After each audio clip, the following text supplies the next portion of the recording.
This is an introduction to type 1 error and type 2 error, two things that are always working a little bit against each other when we do statistical testing. So we're going to use an earlier metaphor, innocent until proven guilty, which is a metaphor we used when we were first beginning to talk about hypothesis testing. And so let's imagine that this is the scenario. This window is broken and there's this child with a ball. And he says, "It wasn't me, I didn't break the window." And so we have two possible truths. And the actual truth, we can never know. Maybe this boy is lying, maybe the boy is telling the truth. We will never have a way of knowing. Let's assume that, because in research that's always true. And it's also true in situations like this. So here's our boy. "It wasn't me, I didn't break the window." So maybe the actual truth, the thing that really happened, is that this boy is innocent. He really didn't break the window. Maybe that's the truth. Maybe this boy is guilty. Maybe he really did break the window, and maybe that's the truth, and we cannot know. So now, in this case, the mom, the judge, has to make a decision. Should I believe this boy? She could make the right decision, or she could make the wrong decision. So here we are with these two possible decisions, and we know that the decision can be right or wrong. So here he is, he says he didn't break the window. We'll never know whether he did or didn't. And maybe she makes the decision that he is innocent. Maybe this mom or judge, whoever it is, concludes that, yep, he didn't break the window. Or maybe she makes the other decision. Maybe she concludes that he's guilty, decides he did break the window. Either way, her decision could be right or her decision could be wrong. It could be consistent with what actually happened or inconsistent, and she just has to do the best she can, making the decision about whether or not to believe him. So in science, these types of decisions where there's a truth that we can never know and it may be aligned or misaligned with our decision, that's called type 1 or type 2 error. So in this case, how well does mom's decision align with the truth, with what actually happened? And so we know there's a truth out there. Either the boy broke the window, yes, he really did it, or he didn't break the window, he's innocent, he didn't do it. We don't know. We will never know. Let's assume that. And then mom has to make a decision. She has to decide, yes, positive, he did it, or she has to decide, nope, negative, he didn't do it. So let's look at these. First off, if she makes the decision that he did it, and that's the truth, he really did do it, then there's no error. She made the right decision. There's a chance that'll happen. Or she could decide, make the no decision, negative, he didn't do it. And in truth, he really didn't do it. This is following these two lines down. That could happen, and that could be the right. And we want one of these two outcomes. We want the decision to be aligned with what's actually true. But since we'll never know, there's always a possibility of error. And the first type of error is called a type 1 error. It's a false positive. It would happen in the instance that she decides he did it, and in reality, he didn't do it. She falsely accuses him, judges him, condemns him, punishes him, and maybe, he ends up having a punishment, and maybe he has to spend his money to fix the window, and maybe people stop trusting him or feeling he's responsible. So there are some consequences of this error. Alternately, she could make a type 2 error. She could decide that he didn't do it, assume him, believe his word, and then actually he really did do it. A false negative. In that case, there could also be consequences. He starts to think he can get away with things. Maybe he lies more often because he finds it benefits him. Maybe some other child actually takes responsibility for breaking the window and gets punished. So there are consequences of this error too. And so the researcher is always trying to find a balance. Which type of error would be worse? And that's what the researcher decides when they do things like setting alpha or setting the significance level. So now let's take this metaphor into research. So in research, we also have two possible truths, and the actual truth is always unknown. We'll never know for sure because we're working with probabilities. And so there is a truth out there somewhere that we'll never know. And the question is, does the medicine work? Does it cure the illness or not? Right? That's the question the researchers are always asking that we'll never know the answer to.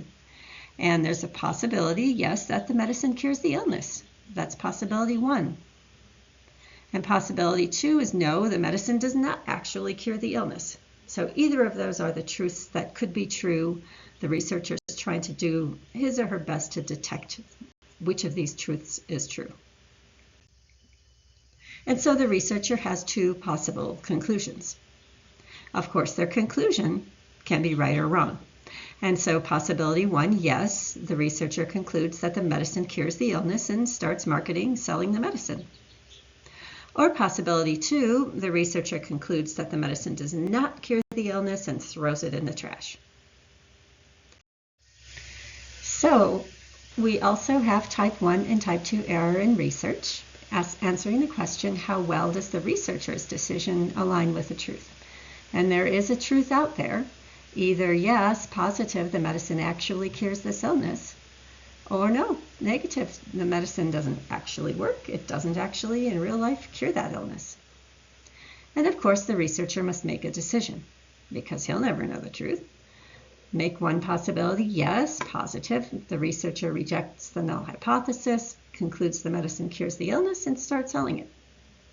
Or possibility 2, the researcher could decide, nope, negative, fail to reject the null hypothesis, conclude the medicine does not cure the illness, and throws it out. So we could have a situation where there's no error. The researcher says, yes, the medicine works, rejects the null, and actually, in truth, the medicine does work. That would be great. Or we could have another kind of no error situation. Possibility that the researcher decides the medicine doesn't work, fails to reject the null, and in truth, the medicine doesn't work. So again, the researcher made the right decision. But since we'll never know the truth, there's also the possibility of error. And there could be a false positive. The researcher could, decide that medicine works and start selling it, but in reality, it doesn't work. It doesn't cure the illness. Bummer. One type of error called type 1 error, also known as a false positive. Another type of error is a type 2 error, a false negative. The researcher fails to reject the null, and there it stands. He decides the medicine doesn't cure the illness and throws it out. It's gone. But in actuality, the researcher missed it. The medicine actually does cure the illness, and that's our type 2 error in the sciences. This is that balancing act that the researcher has to do as they're proceeding with research. They have to make the right decision setting up the study, and again, they base it on which error could be worse. What type of error would be worse if they made it? And then they set up conditions to minimize the size of that error. So the researcher has to make a big decision whether to reject the null hypothesis, and the decision has consequences. So consider the hypothesis. Dr. Safe hypothesizes that people who take a particular vaccine shot will be less likely to get COVID-19 than the general population. So population 1, people who get the shot, are being compared with population 2, people in general. The likelihood of getting COVID-19 is what's being measured for the dependent variable. For the tails, we're looking at a one-tailed low test. The research hypothesis, I've just written it in shorthand for now, don't worry about that, is that the mean for population 1, those who get the shot, will be less than the mean for population 2, and the null hypothesis is that there's no difference between these two groups. And since we're doing a one-tailed low test, we need to just indicate that there's going to be some sort of a cutoff point down in this region, and that anything in this area below the tail will allow the researcher to reject the null hypothesis and conclude that the vaccine works. And if we have anything in this area, we have to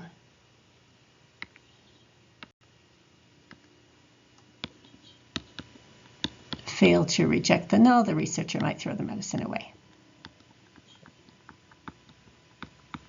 And we're pretty familiar with this by now. So the possible outcomes then, there is this truth. In reality, one of the following is true. Either it works or it doesn't work. And of course, the decision we're going to make is based on probabilities. So the odds of a particular score falling in this tail represents the chances that we're willing to take about making a type 1 error. Alpha is related to type 1 error. So we'll just write this here, and let's fill in this alpha. Oh boy, I keep grabbing the highlighter by accident and changing the color on it. So let's make this decision based on alpha. Whatever we decide there also refers to the likelihood of type 1 error. So maybe this would be 5%, maybe this would be 1%. Either way, that's a decision the researcher has to make. How comfortable are they with type 1 error possibility? Possibly they'll make a mistake. Ideally, we're not going to have any error. We're going to have the researcher's conclusion being aligned with truth. If there's no error, it's a true positive, the researcher would find a significant difference when the difference really does exist, conclude that a medication works and the truth is that it does work, or a true negative, conclude that the medicine doesn't work and the truth is it doesn't work. So once again, the decisions are based on significance levels.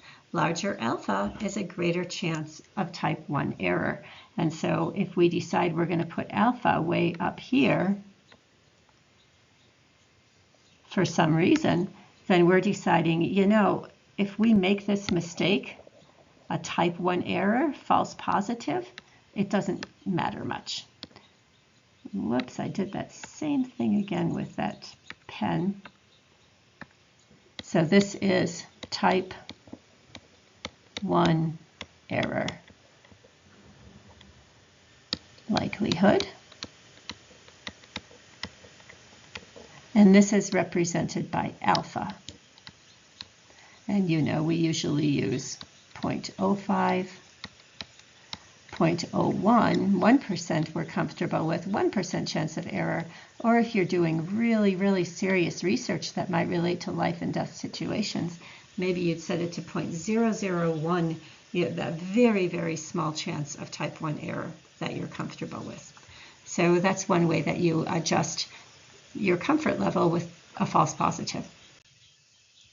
So the kinds of things that the researcher considers are how bad would a type 1 error be? And so if the researcher makes a false positive and concludes the vaccine works, but it actually doesn't work, what's the harm? Well, maybe there's a population impact. Vulnerable people might get that vaccine and feel protected and then expose themselves to the virus and become very ill or die. That would be bad news, a false positive. There could be a financial impact. Federal money would be wasted on a bad vaccine. That's a bummer. We could have used that money elsewhere. But the drug company would make a lot of money, so that could influence, some of this decision, possibly, hopefully not. And then there's a personal impact. Since the truth may never be known, if the researcher puts forward this vaccine and publishes a paper and so forth, well, they might have more success in their career.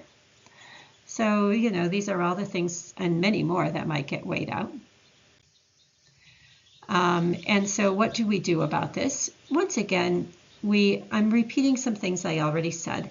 The probability of making a type 1 error is alpha. How could this happen? How could a type 1 error occur? Well, if we're testing a sample, it could just happen by chance that we get a group that responds really strongly to the vaccine. So remember, all of these are possible samples, and we're just looking to get a sample in this tail of the distribution. Well, if we draw 1 million samples by chance, just draw them at random and we don't even give them the vaccine, 5% of them Same thing again. I keep doing the same blunder.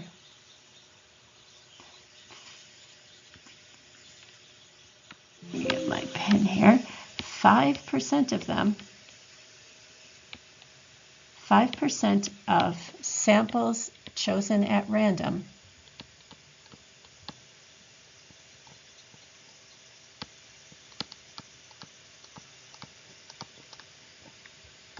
with no vaccine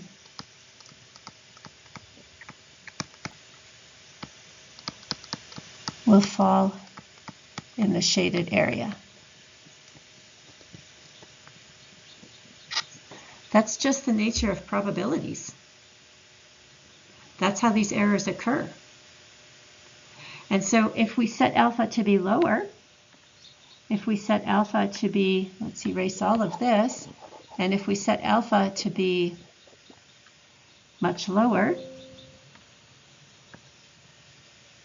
let's say we set it way down here, maybe the 1% level. Let's say alpha equals 0.01. Now we're looking at these symptoms of illness, and everyone in this shaded region, we're going to conclude that the vaccine works. If our sample who take the vaccine get a score in that shaded region, we're going to conclude that the vaccine works in the end. And in this case, we know that even so, we could make a mistake because we know that just because of the nature of probabilities, 1%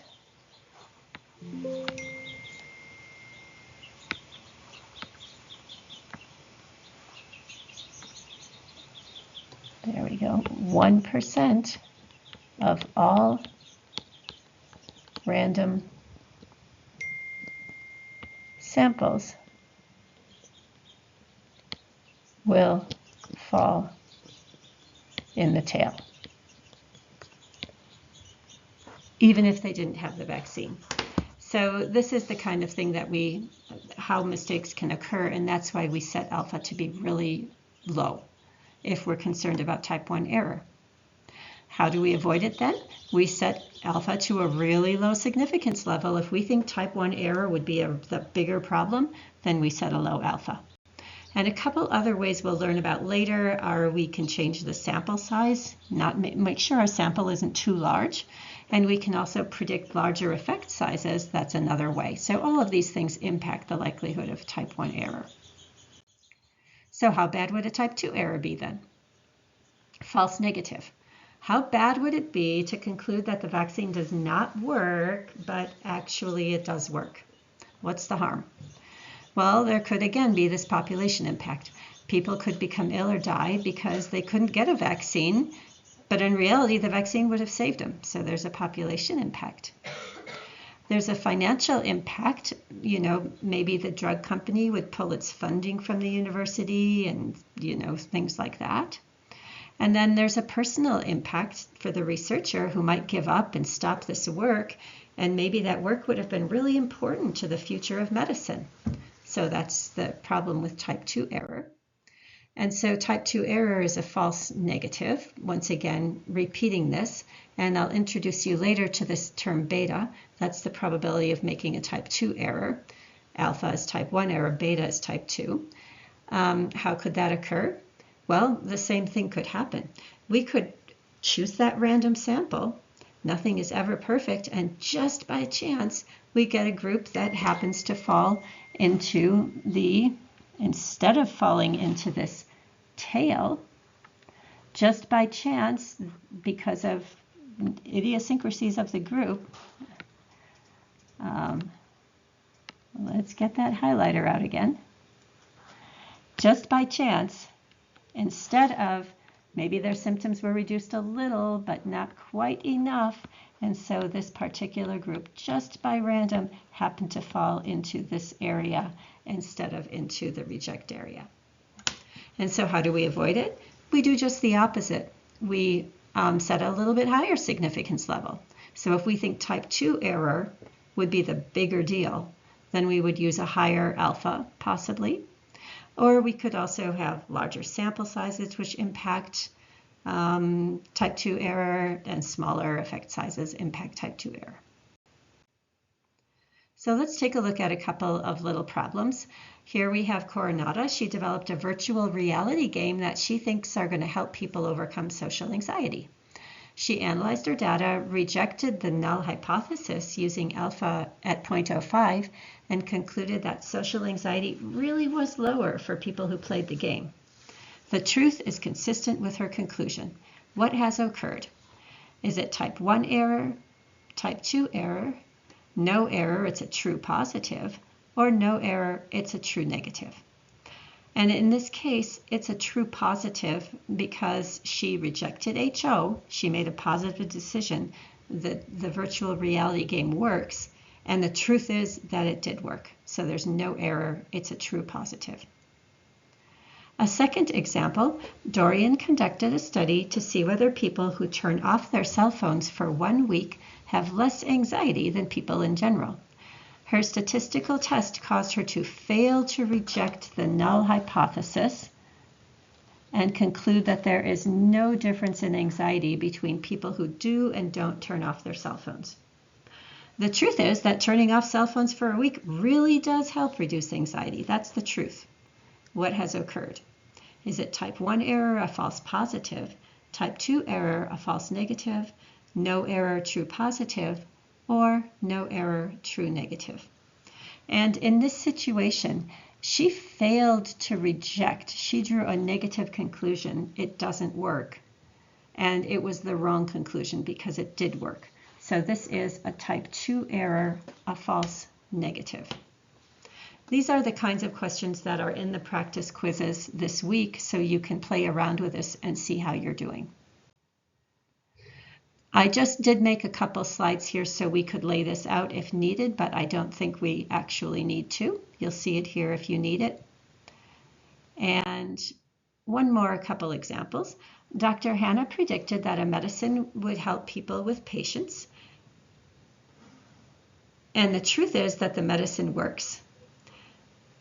However, because of an anomalous sample, just a weird sample that just turned out that way, he failed to reject the null hypothesis and concluded that the medicine did not work.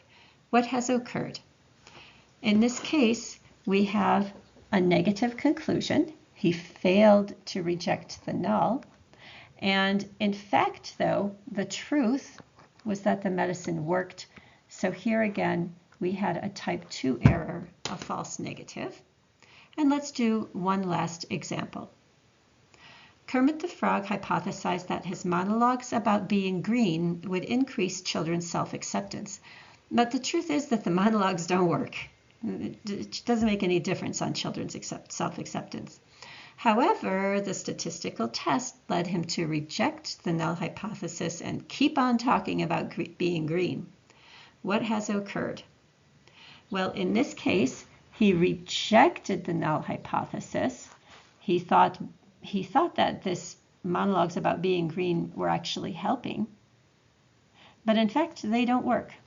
They don't work. So the truth is they don't work, but he said they do work. This is a type 1 error, a false positive. He made the positive decision, and it was wrong. It was false. And once again, I did lay this out here in the grid so you can see what that looks like. So finally, let's just look at a couple other questions that maybe we'll talk about in discussions in class if we have that opportunity. Imagine that you have a treatment that's promising as a treatment for long-term alcohol addiction.